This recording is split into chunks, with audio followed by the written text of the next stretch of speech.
Olá, irmãos, sejam todos bem-vindos a mais uma mensagem e nós vamos abordar hoje um assunto que fala sobre escatologia.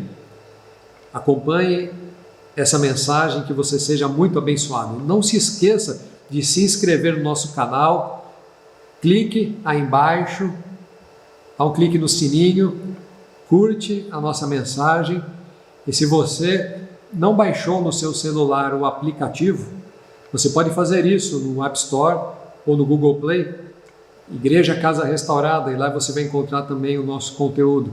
E nós vamos estudar um texto bíblico muito pertinente para esses tempos de hoje. Vamos falar um pouco de escatologia e o tema da mensagem é a história de Israel e a volta de Cristo. Para que a gente possa entender sobre volta de Cristo, profecias messiânicas, temos que entender o que a Bíblia fala a respeito da história dos hebreus. Tudo começa na história dos hebreus. Então eu queria chamar a atenção a um detalhe bíblico muito importante. Você lembra que Deus criou todas as coisas em 6 dias e no 7º dia Deus descansou? Quando nós estudamos a palavra do Senhor, nós vemos que Deus institui 6 dias de trabalho e o 7º dia é o dia do descanso, é o dia do Senhor. No 7º dia Deus descansou, no sábado, que é o Shabat, Deus institui o dia do Senhor, o dia do descanso, não é verdade?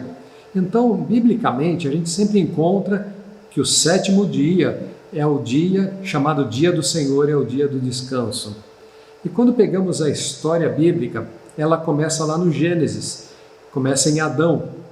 E se contarmos o tempo, a história até o dia de hoje, nós vamos encontrar da seguinte maneira: de Adão até Abraão, aproximadamente passou-se 2000 anos, e depois de Abraão até Jesus, mais 2000 anos, e de Jesus até os dias de hoje, também aproximadamente 2000 anos.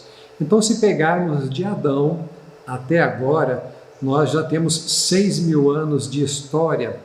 Então, se formos pegar o princípio bíblico de que 6 dias são 6 dias de trabalho e o 7º é o dia do descanso, então nós já temos 6.000 anos de história, estamos entrando no próximo milênio, que seria o tempo do Senhor.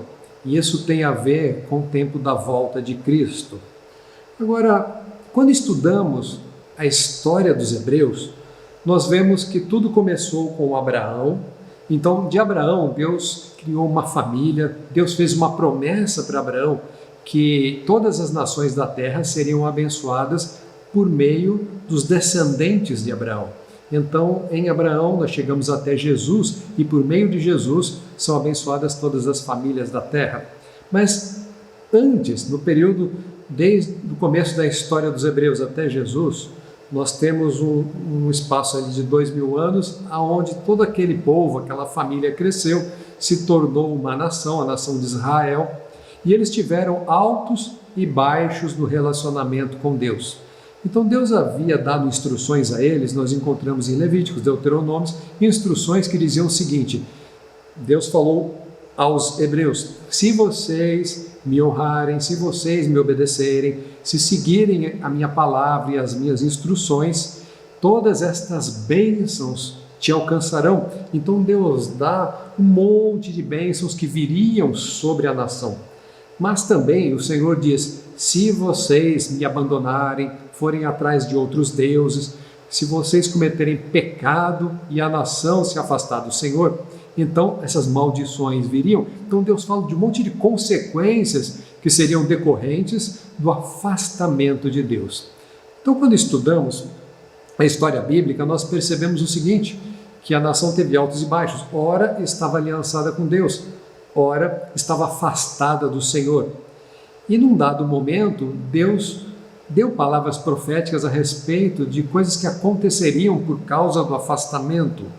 Então eu queria te convidar a abrir no livro de Deuteronômio, capítulo 28, no verso 25, é uma profecia bíblica, e essa profecia, ela fala a respeito do que iria acontecer com Israel. Diz assim: o Senhor te fará cair diante dos teus inimigos. Por um caminho sairás contra eles, e por 7 caminhos fugirás de diante deles, e serás espalhado por todos os reinos da terra. Então, Deus dá uma palavra profética para Israel, dizendo que se Israel abandonasse os caminhos do Senhor, entrasse em apostasia, buscassem a outros deuses, então eles seriam espalhados por todas as nações da terra. Nós encontramos o cumprimento dessa palavra profética em pelo menos 2 momentos da Bíblia. Quando houve o exílio na Babilônia, o rei Nabucodonosor invade Israel e ali leva cativo para a Babilônia os hebreus. Então eles ficam 70 anos morando lá, chamado exílio da Babilônia. Posteriormente nós encontramos na história, depois do ano 70 depois de Cristo, quando o general Tito era um general romano, ele invade Jerusalém, ali faz uma guerra, destrói o templo de Jerusalém, persegue os judeus. Então tem a diáspora, e do ano 70 depois de Cristo para frente, o povo de Israel ele é espalhado pelo mundo. Então essa palavra ela se cumpriu já dentro da história. No livro de Levítico 26, vamos até lá? Levítico 26, no verso 33, diz assim: espalhar-vos-ei entre as nações, e desembainharei a espada atrás de vós, e a vossa terra será assolada, e as vossas cidades serão desertas. Então é mais um texto bíblico onde o Senhor entrega uma palavra profética a Israel, falando das consequências de abandonarem ao Senhor e de não serem fiéis e servirem ao Senhor de uma maneira íntegra. Então, porque quando eles entraram na terra dos cananeus, entraram em Canaã, e ali eles começaram a adorar também aqueles deuses que eram cultuados naquela terra e se prostituíram. Então o Senhor disse que eles seriam espalhados por toda a terra. Mais uma palavra que confirma o cumprimento do que já aconteceu. Então veja, quando nós pegamos a história dos hebreus, nós vemos também que Deus fala sobre uma restauração. Não podemos esquecer que Deus tinha uma aliança perpétua com Abraão, que diz que esse povo era menina dos seus olhos, que Deus tinha uma aliança com esse povo, que a partir de um descendente vindo desse povo, nós sabemos que é Jesus, que é Messias, e então o mundo inteiro seria abençoado a partir dele. Deus também fala sobre restauração de Israel. Então nós vamos ao livro de Ezequiel, no capítulo 36, eu vou ler do 33 até o 36. Esse texto, ele fala sobre restauração. Depois do ano 70, onde o povo foi espalhado por todo mundo, a maioria foi para a Europa, e daí para frente os judeus eles ficaram espalhados pelo mundo inteiro. Então a terra de Israel, ela depois passou-se a chamar Palestina, e aquela terra ela ficou desolada, seca, não havia mais cultura, agricultura, a terra de fato minguou, ela secou. Mas Deus tinha uma palavra profética a respeito da restauração. Então Ezequiel diz assim: assim diz o Senhor Deus, eu estou lendo o verso 33, assim diz o Senhor Deus, no dia em que vos purificar de todas as vossas iniquidades, então farei com que sejam habitadas as cidades, e sejam edificados os lugares devastados. E a terra assolada será lavrada, em lugar de estar assolada aos olhos de todos os que passavam. E dirão: esta terra assolada ficou como o jardim do Éden, e as cidades solitárias e assoladas e destruídas estão fortalecidas e habitadas. Então saberão os gentios que tiverem ficado ao redor de vós, que eu, o Senhor, tenho reedificado as cidades destruídas e plantado o que estava devastado. Eu, o Senhor, o disse e farei. Então o mesmo Deus que entregou uma palavra profética dizendo que por causa da iniquidade do pecado, aquela nação seria espalhada por todas as nações da terra. Ele mesmo diz que restauraria a nação de Israel. E aquelas cidades devastadas, aquela terra seca e árida, ela ficaria como o jardim do Éden. Veja, existe um vídeo na internet que mostra um exemplo disso, que fala sobre as torrentes do Negueb. Então, quando as torrentes que vêm do deserto do Negueb começam a correr naquela terra, a terra fica toda molhada, e quando a terra fica toda molhada, ela frutifica, ela fica verde, o pasto nascem flores, e é um cumprimento da palavra profética de que Deus do deserto faria um jardim do Éden. Isaías, capítulo 43, no verso 5 e 6, também traz uma palavra que fala a respeito de restauração. Diz assim: não temais, pois, porque estou contigo. Trarei a tua descendência desde o Oriente e te ajuntarei desde o Ocidente. Verso 6. Direi ao norte, dá, e ao sul, não retenhas. Trazei os meus filhos de longe e as minhas filhas das extremidades da terra. Então o Senhor, ele deu uma palavra profética dizendo: norte, sul, oriente, ocidente, devolvam o povo para a terra. O Senhor fala: eu os trarei de volta para a sua terra. Então havia uma palavra profética a respeito da restauração de Israel. Todas as palavras proféticas, elas se cumprem. Deus, ele não mente, o que Deus fala, ele faz. Então, quando que isso aconteceu? No ano de 1948, Israel, ele volta a ser uma nação. A ONU, através do voto do Oswaldo Aranha, o chamado voto de Minerva, né? Ele tinha que dar ali o seu voto final. Então, a ONU declara que Israel volta a ser uma nação. Então eles voltam a habitar na terra, e aquilo que Deus disse que faria ao povo judeu começa a acontecer. As cidades começam a ser reconstruídas, as plantações começam a ser novamente plantadas. Se você for pesquisar sobre a nação de Israel, você vai descobrir que hoje Israel é exportador de flor, é exportador de frutas. Um local que era deserto, hoje é totalmente cultivado. Então, o que o Senhor falou a respeito daquela nação se cumpriu e está ainda se cumprindo. E o mais interessante é que Deus deu a Israel novamente Jerusalém. Como que isso aconteceu? No ano de 1967, no mês de junho, aconteceu uma guerra chamada Guerra dos 6 Dias. O Egito, juntamente com nações vizinhas, nações árabes, se juntam para atacar Israel. Eram 50 milhões de soldados árabes contra 3 milhões de soldados hebreus, judeus. Então, ali no mês de junho de 1967, durante 6 dias, aconteceu essa guerra. Mas houve uma intervenção de Deus sobrenatural, porque humanamente falando, era impossível que 3 milhões de judeus vencessem os 50 milhões de árabes. Os árabes tinham comprado aviões da União Soviética, eles tinham tanques de guerra, eles tinham um aparato, um arsenal bélico muito grande. Mas o povo judeu, de súbito, faz um ataque aéreo e bombardeia todos os aviões que estavam estacionados do lado árabe. 90% dos aviões egípcios são destruídos.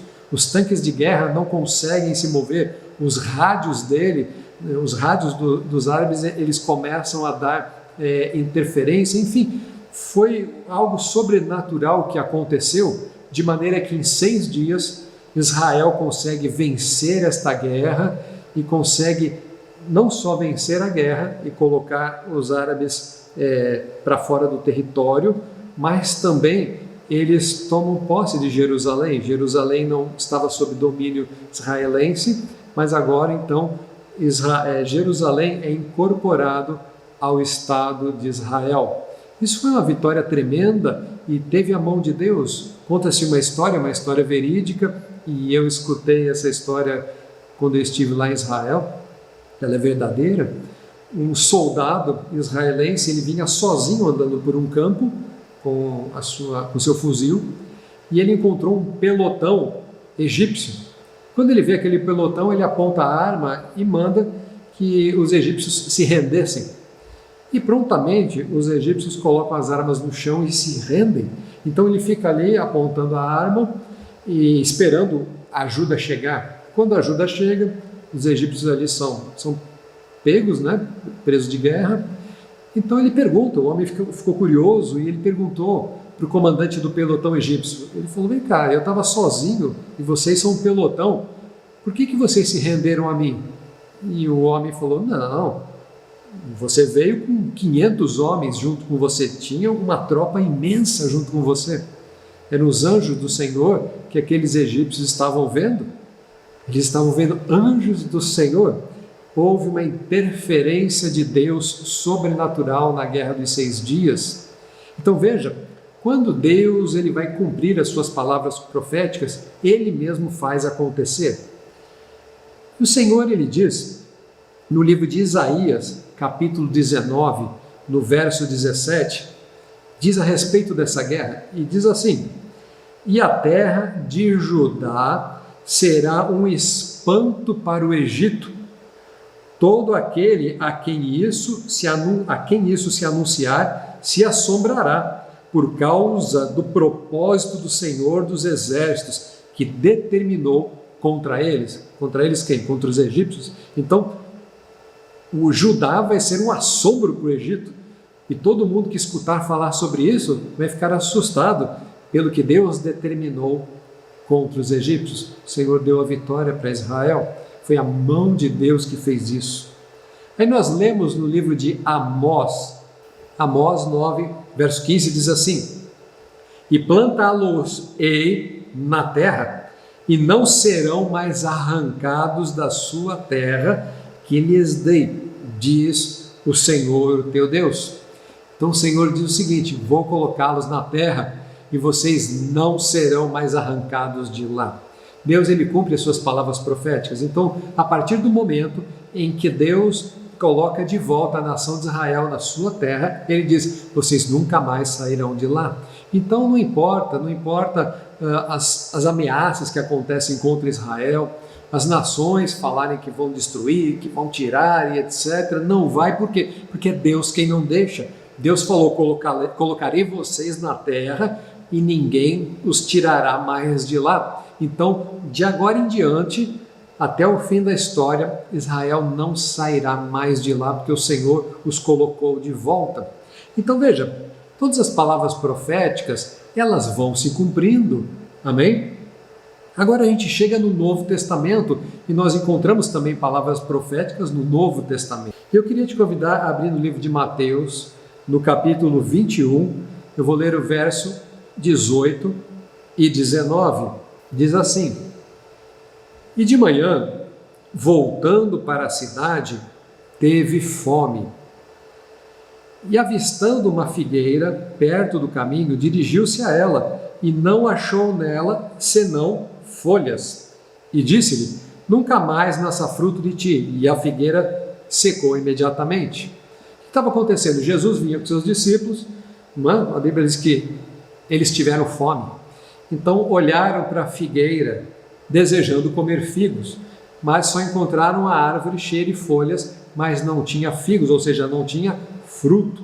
Então Jesus olha para a árvore e fala: que você fique seca e não dê mais fruto. Entenda uma coisa, biblicamente, a figueira é o símbolo de Israel. Então aqui existe toda uma analogia com Israel, e sobre o que Jesus está falando. Jesus olha para a figueira e diz: você está cheio de folhas, uma árvore bonita, mas não produz fruto. Então, a partir de agora você vai ficar seca. O que significa? Israel tinha os seus sacerdotes, os seus levitas, tinha toda aquela pompa religiosa, os fariseus, os escribas, os doutores da lei.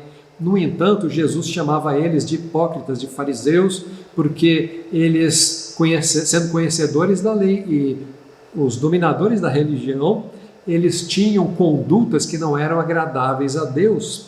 Então, quando aqueles discípulos chegam perto da figueira e eles estão com fome e eles só encontram uma árvore cheia de folhas, bonita, mas sem fruto, Jesus diz: então que vocês fiquem secos.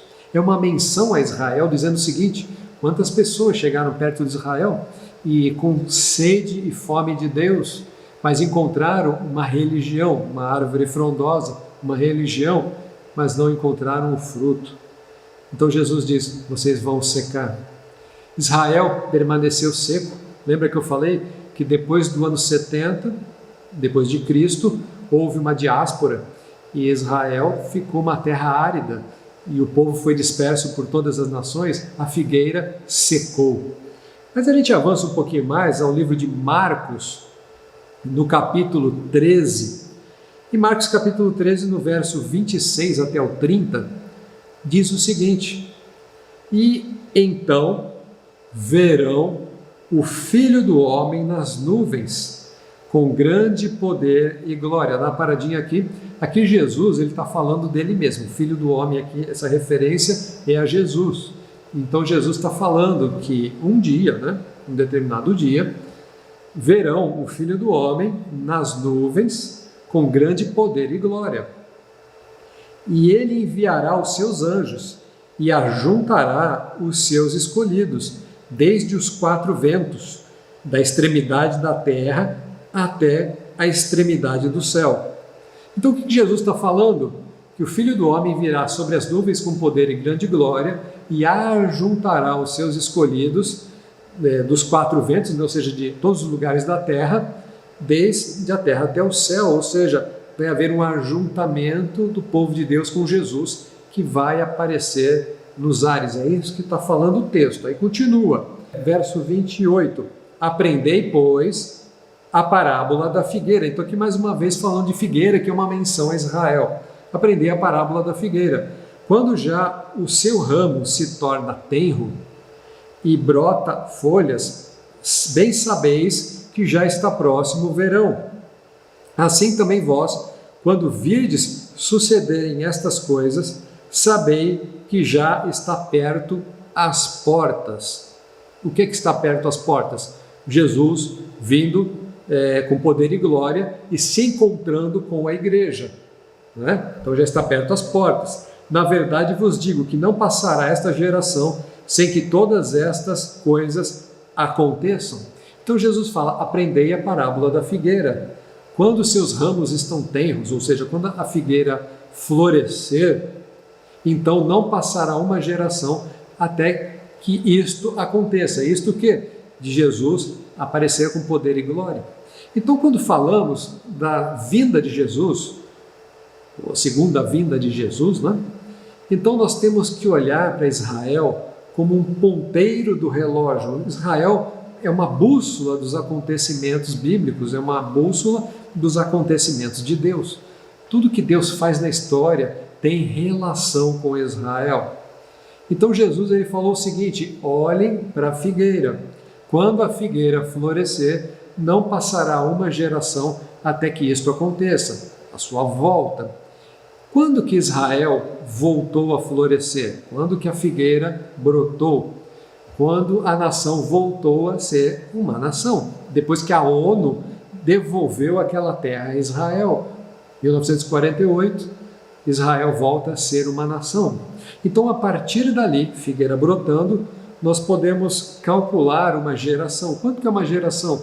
50 anos, 70, 80, 100 anos? Não sei exatamente. Biblicamente, em torno aí de uns 80 anos. Então nós podemos pegar uma faixa de tempo, desde que Israel voltou a ser uma nação, e projetarmos uma geração.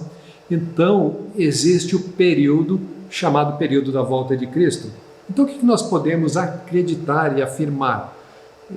Que nós somos desta geração. Nós somos da geração da figueira que floresceu. Esta geração é a geração do tempo da volta de Cristo. Pastor, mas quando vai ser ano que vem, daqui a 2 anos, daqui a 10? Não se sabe exatamente sobre isso. Mas o que se entende é que o tempo está próximo. Lembra que no começo da mensagem eu falei que nós já estamos com 6.000 anos de história e o 7º é o dia do Senhor? O dia do Senhor está muito próximo. O tempo do Senhor está muito próximo.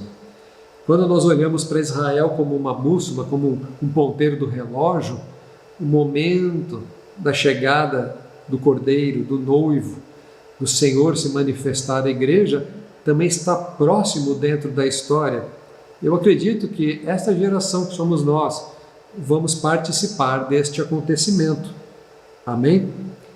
Eu quero compartilhar mais um texto bíblico onde Jesus ele faz aqui uma comparação, ele usa uma história, uma parábola, e ele fala a respeito desse momento, ele fala a respeito dele. Abra no livro de Lucas, no capítulo 10, eu vou ler do verso 30 ao 35. Diz assim: E respondendo Jesus, disse: Descia um homem de Jerusalém para Jericó e caiu nas mãos dos salteadores. Dá uma paradinha aqui, vamos entender um pouquinho da geografia de Israel. Jericó fica do lado do Mar Morto, é uma cidade bem baixa. Jerusalém fica sobre Monte Moriá, aquela região de Jerusalém é Monte Moriá, é um dos lugares mais altos ali em Israel. Então o texto diz que um homem descia de Jerusalém. O que era Jerusalém? Local do templo, local de adoração, local das festas bíblicas. E o que simbolizava Jericó? Toda vez que falamos de Jericó e estudamos na Bíblia, nós vemos pecado, nós vemos prostituição. Jericó faz uma analogia com coisas pecaminosas e estava num local baixo. Então uma pessoa que estava num local alto, local de adoração, ele começa a descer para o local de pecado e ali ele cai na mão dos salteadores. Entenda uma coisa, meu irmão, toda vez que você está na presença do Senhor, toda vez que você está aliançado com Deus, adorando a Deus, estudando a sua palavra, em comunhão com os irmãos, e decide descer dessa posição para uma posição de pecado, a consequência disso é que você cai nas mãos do inimigo. A consequência é que Satanás cai em cima de você para te destruir. Então não entre nesse engano maligno, não deixe com que o mundo ele te ludibrie e te atraia, não seja aglutinado pelo mundo, pelo contrário, tenha aliança com o Senhor, mantenha-se em local alto e seguro. Amém? Mas vamos voltar à história. Então esse homem, descendo de Jerusalém na direção de Jericó, ele cai na mão de salteadores. Continua o texto. Os quais o despojaram e, espancando, se retiraram, deixando-o meio morto, quase como morto jogado lá no chão. Verso 31. Ocasionalmente descia pelo mesmo caminho certo sacerdote, e vendo-o, passou de largo. E de igual modo também um levita, chegando àquele lugar, vendo, passou de largo. Então, o que Jesus estava falando? Que tanto o sacerdote quanto o levita, que eram pessoas ligadas à religião, vendo aquele homem necessitado, fingiram que não ouviram, né? Passaram de largo, deixaram o homem quase como morto, caído lá no chão. Ou seja, aqueles que eram os donos da religião, né? Os que cuidavam da religião em Israel, não se importaram com a aflição e a necessidade daquele homem. É isso que está dizendo o texto. Aí continua, verso 33. Mas um samaritano que ia de viagem chegou ao pé dele e, vendo, moveu-se de íntima compaixão. Quem eram os samaritanos? Os samaritanos eram um povo desprezado por Israel. Eles moravam dentro do território israelita, mas eles eram desprezados porque eles são oriundos de uma mistura do povo hebreu com outros povos.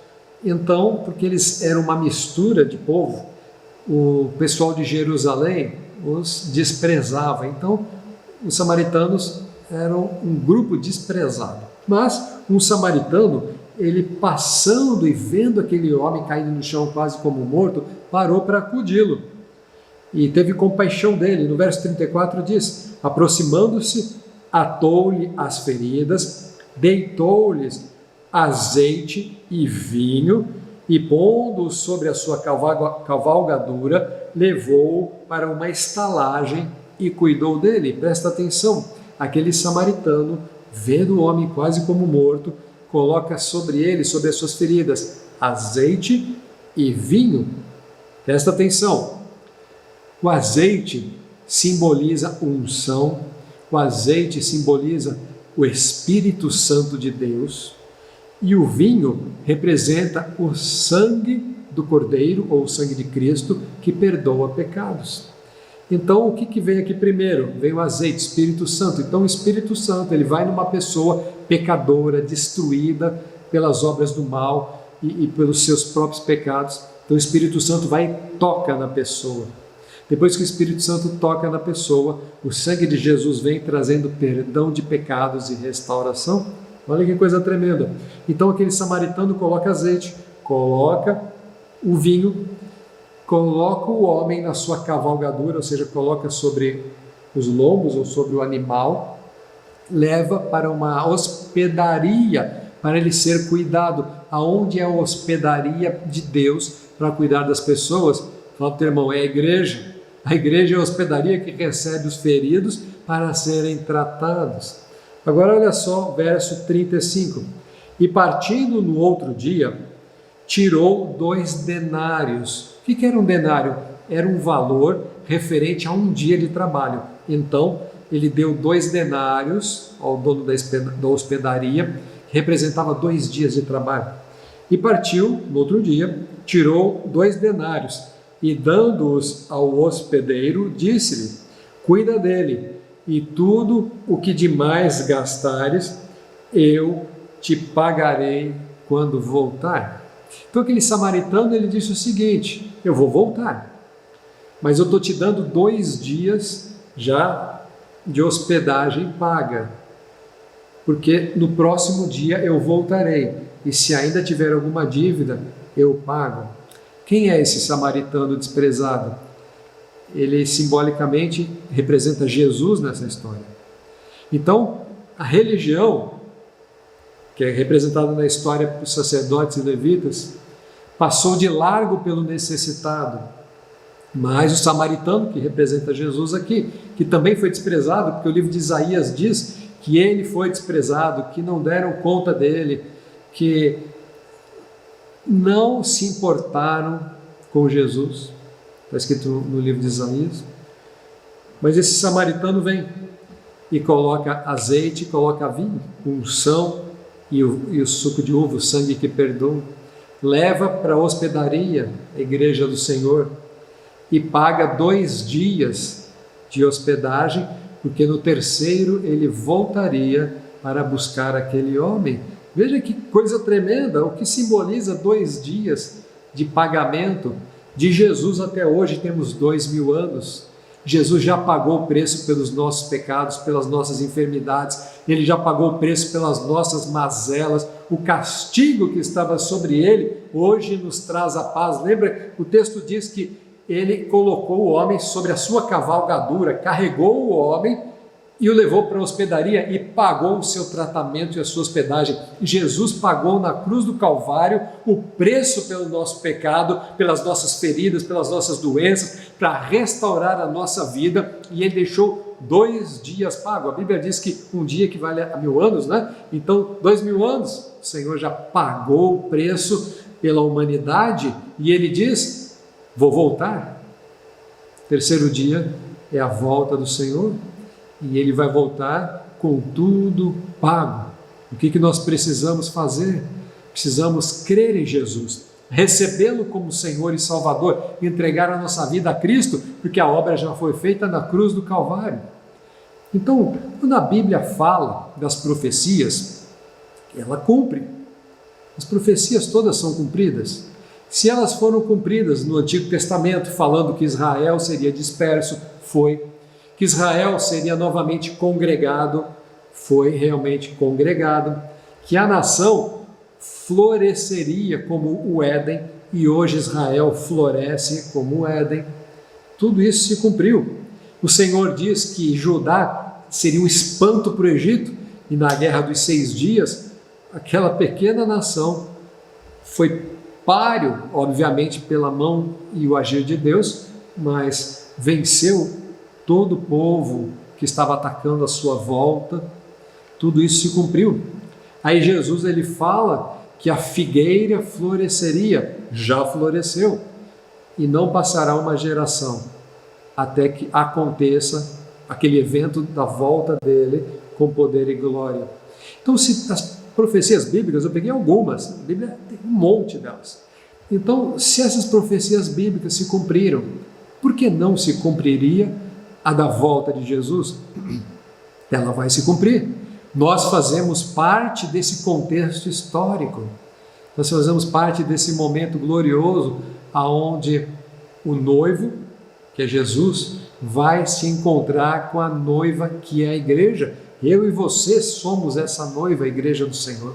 Portanto, meu irmão, não é tempo de andar com apostasia, não é tempo de andar segundo os seus próprios interesses e os seus próprios pensamentos. Não, os pensamentos do coração do homem são enganosos, mas é o Senhor que esquadrinha os nossos corações. Entrega a tua vida totalmente a Deus, se consagra totalmente a Deus.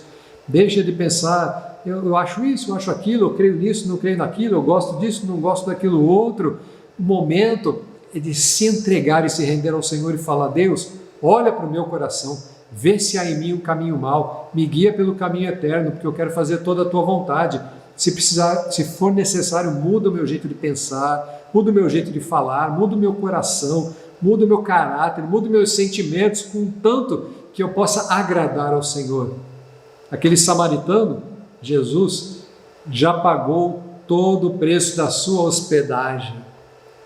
Você está sendo curado e restaurado pelo Senhor, e Ele volta para te buscar. Aleluia!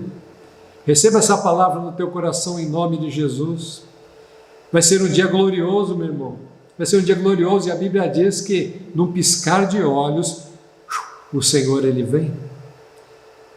Existem muitos assuntos ainda para falar sobre isso, e em outras mensagens eu quero abordar. Mas o tempo agora é de ganhar almas. O tempo agora é de ganhar a nossa família para Deus através do nosso exemplo. O tempo de hoje é de consagração e aliança com Deus. As coisas estão ficando complicadas. Quando olhamos para o governo, estão apertando o cerco com leis e com quarentenas e etc. Mas nós não podemos abandonar o Senhor nem deixar o coração desanimar. Se o inimigo tem colocado medo e preocupação em você, rejeita isso em nome de Jesus. Você faz parte do povo escolhido, da nação eleita, do sacerdócio real, porque Jesus, o Senhor, pagou um alto preço por você, e você está salvo em Cristo. E se você nunca entregou o teu coração a Jesus, hoje é o dia de fazê-lo. Ah, pastor, eu estou há anos na igreja, já entreguei meu coração a Jesus. Deixa eu te falar uma coisa. Certa vez eu estava num congresso de pastores, só pastores, e o pregador, ao final da mensagem, fez um apelo: você que quer se render totalmente ao Senhor. Eu pensei, que apelo é esse? Porque é um congresso de pastores. E para minha surpresa, um monte de homens de Deus foram à frente, dizendo que queriam se render totalmente, confessando a Jesus. Provavelmente ainda estavam muito apoiados em si mesmos e precisavam abrir mão de si para deixar o Espírito Santo de Deus operar toda a sua vontade, tirando orgulho, tirando vaidade, tirando desvios de caráter e transformando totalmente os seus corações.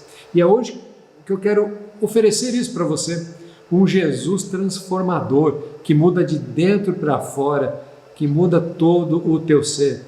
Pastor, eu já confessei a Jesus, já aceitei, mas faça isso entregando-se totalmente, dizendo: Deus, importa que o Senhor cresça, que eu diminua.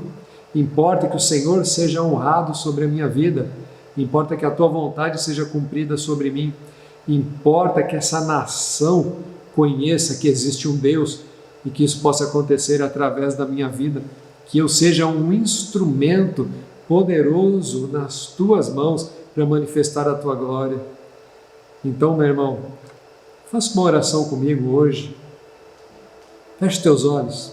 Vamos orar. Pai amado, nós recebemos essa palavra e sabemos que esse grande dia do Senhor está próximo.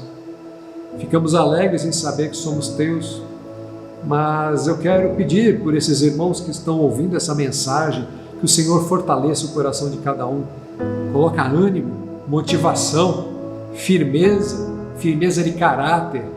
Onde existe um desvio de caráter, Pai, que o Teu Espírito Santo trabalhe, convença, molda o coração de cada um segundo a Tua vontade. Aqueles que frequentam igrejas, mas nunca se renderam totalmente, se entregando e abrindo o coração para Ti, que façam isso hoje, nesse momento, que recebam a Jesus como Senhor e Salvador, único e suficiente Salvador, e que possam fazer parte desse grande dia do encontro de Cristo com a sua igreja. Em nome de Jesus. Amém. Glórias a Deus, você que assistiu essa mensagem e que ela possa cair num solo fértil no teu coração, possa produzir muito fruto. Que Deus te abençoe e até o próximo vídeo, em nome de Jesus.